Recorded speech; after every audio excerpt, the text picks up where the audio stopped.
Good morning জি24 ঘন্টা আপনাদের সকলকে স্বাগত। আমি রুমেলা রয়েছে আপনাদের সঙ্গে। শুরু করছি জুনিয়র ক্লাসরুম। জুনিয়র ক্লাসরুম কি, কেন, এই নিয়ে নতুন করে কিছু বলার নেই। রাজ্য সরকার এবং জি24 ঘন্টার যৌথ উদ্যোগে যাতে ঘরে বসেই পড়াশোনাটার গতি প্রকৃতি আরও খানিকটা ত্বরান্বিত করা যায়, তার জন্য আমাদের এই উদ্যোগ।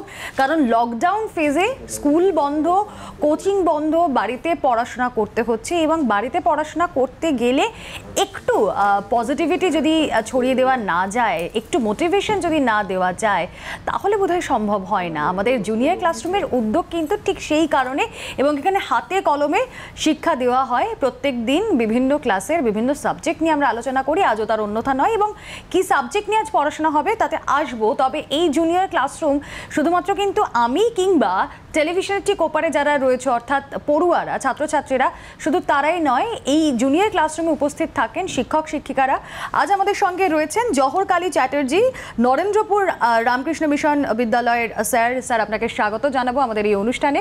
আমাদের সঙ্গে রয়েছেন ডক্টর স্বাগতা বসাক, টাকি বয়েজের শিক্ষিকা, ম্যাডাম আপনাকেও স্বাগত জানাবো। তারা আমাদের সঙ্গে থাকবেন এবং যেরকম শুরুতে বললাম যে আজ যে কী নিয়ে পড়ানো হবে, প্রথমে ক্লাসটা মেনশন করে দিই। আর একদম শুরুতেই বলে রাখি যে হাতের সামনে একটা খাতা একটা কলম নিয়ে কিন্তু প্রত্যেকে রেডি থেকো। আজ দশম এবং দ্বাদশ শ্রেণীর টপিক পড়ানো হবে, সাবজেক্ট পড়ানো হবে। কি সাবজেক্ট পড়ানো হবে? জীবন বিজ্ঞান ও জীববিদ্যা। আরও একবার বলে দিই, দশম এবং দ্বাদশ শ্রেণীর জীবন বিজ্ঞান ও জীববিদ্যা এই সাবজেক্ট আজ পড়ানো হবে। দশম শ্রেণীর টপিক কি? ক্লাস 10-এর টপিক হচ্ছে সপুষ্পক উদ্ভিদের যৌন জনন, অর্থাৎ sexual reproduction in flowering plants. এই হচ্ছে আজকের চ্যাপ্টার। এবং দ্বাদশ শ্রেণীর কি চ্যাপ্টার পড়ানো হবে, কি টপিক পড়ানো হবে? দ্বাদশ শ্রেণীর টপিক হচ্ছে অনাক্রম্যতার প্রকারভেদ, টিকা ও টিকাকরণ, অর্থাৎ types of immunity, vaccines and vaccination. এই নিয়ে আমরা আজ জুনিয়র ক্লাসরুমে পড়াশোনা করব। একদম শুরুতেই আমি চলে যাই দশম শ্রেণীর টপিকে, যেখানে রয়েছে সপুষ্পক উদ্ভিদের যৌন জনন। স্যার, সব কিছুটা আমি বলে নিই আরম্ভ করার আগে। সপুষ্পক উদ্ভিদের যৌন জনন কথাটা কেন? তার কারণ অপুষ্পক উদ্ভিদের ক্ষেত্রে এই যৌন জননটা ভিন্ন প্রকৃতির। সপুষ্পক উদ্ভিদ যেটা আমরা বলছি তার মানে কি? ফুল আছে, ফুল সমেত। তাহলে ফুল কি? ফুল উদ্ভিদের জনন অঙ্গ, যৌন জনন অঙ্গ। ফুল কিভাবে তৈরি হয় যদি আমরা একটা ধারণা নিই যে একটা গাছের পর্ব আছে, পর্বমধ্য আছে, মুকুল আছে, বিভিন্ন জিনিস আছে। এইটাকে যদি কোনো কারণে আমরা চেপে ধরতে পারি, অর্থাৎ চ্যাপ্টা করে দিই, তাহলে কি হবে? ওইগুলি পরপর একটা নির্দিষ্ট পদ্ধতিতে বিন্যস্ত হয়ে যাবে। অর্থাৎ দেখা যাবে যে একটা বেদির মতো অংশ, যাকে আমরা বলবো পুষ্পাক্ষ, এই পুষ্পাক্ষকে ঘিরে বিভিন্ন স্তবকগুলি একটি নির্দিষ্ট পদ্ধতিতে সজ্জিত হয়ে যাবে এবং তখন তাকে আমরা কি বলবো? ফুল। তাহলে ফুল হচ্ছে উদ্ভিদের যৌন জনন অঙ্গ।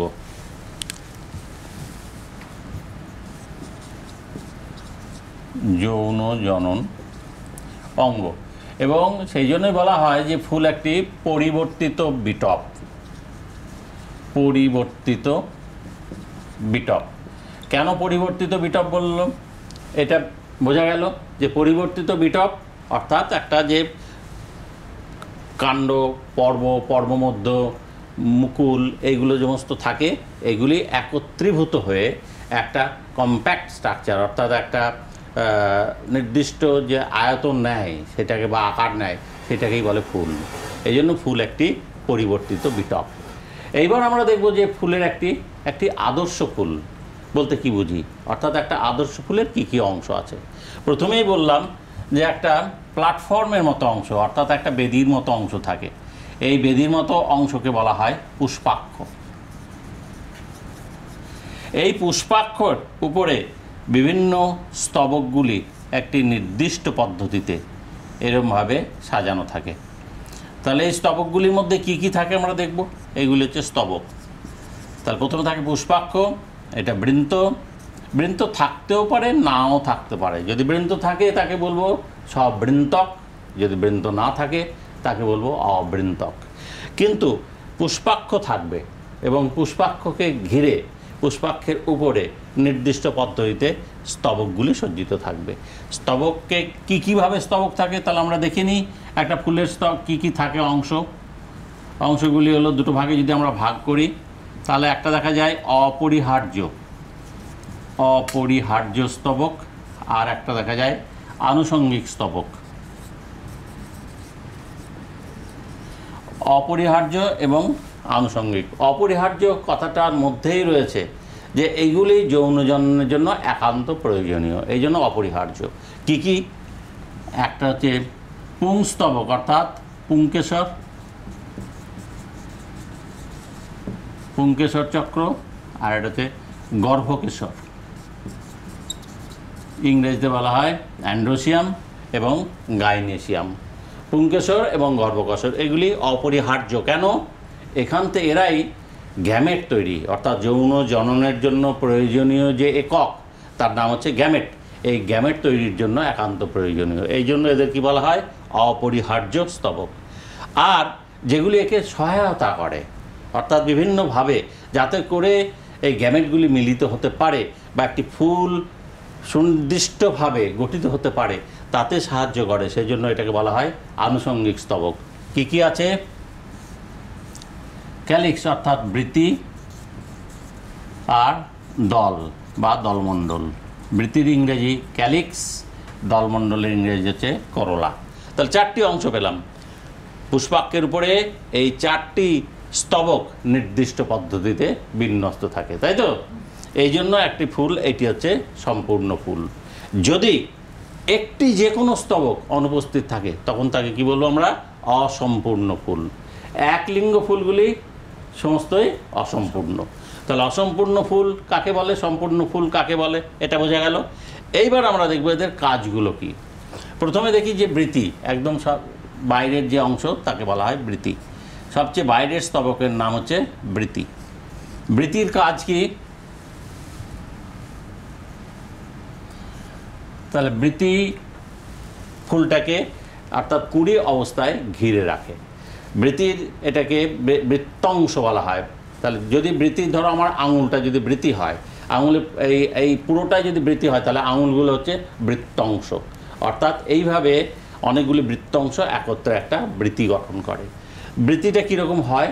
সাধারণত সবুজ রঙের হয় এবং কুড়ি অবস্থায় গোটা ফুলটাকে এটা আচ্ছাদিত করে রাখে, যাতে করে যেমন মা একটা শিশুকে আগলে রাখে, অর্থাৎ এটা যাতে করে বাইরে থেকে পোকামাকড় বা অন্যান্য কোনো আঘাত সাময়িকভাবে যাতে ফুলকে ক্ষতি করতে না পারে, সেইটি হচ্ছে বৃতির কাজ। এটুকু বোঝা গেল। আর সবুজ হওয়ার জন্য ওর একটা স্বাভাবিক কাজ রয়েছে, ঈশ্বর প্রদত্ত একটা গুণ রয়েছে, ক্ষমতা রয়েছে, কি? সালোক সংশ্লেষ করে। তাহলে দুটি কাজ করে, একটা হচ্ছে সালোক সংশ্লেষ, আর 2 নম্বর হচ্ছে কুড়ি অবস্থায় ফুলকে ঢেকে রাখা পুরোটা, অর্থাৎ এই আঘাত বা অন্য কোনো কিছু আক্রমণ থেকে রক্ষা করা।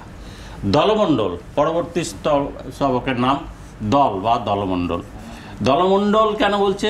অর্থাৎ এটাও আমার এই হাতের মতো অনেকগুলো আঙুল নিয়ে এরকমভাবে তৈরি হয়েছে, ঘিরে রাখে। পাপড়ি, এর এক একটা অংশকে বলা হয় দল বা পাপড়ি। তো পেটাল, ইংরেজিতে বলা হয় পেটাল। এইগুলি সাদাও হতে পারে বা বিভিন্ন রঙিনও হতে পারে। কেন রঙিন হয়? রঙিন হয় আকৃষ্ট করার জন্য।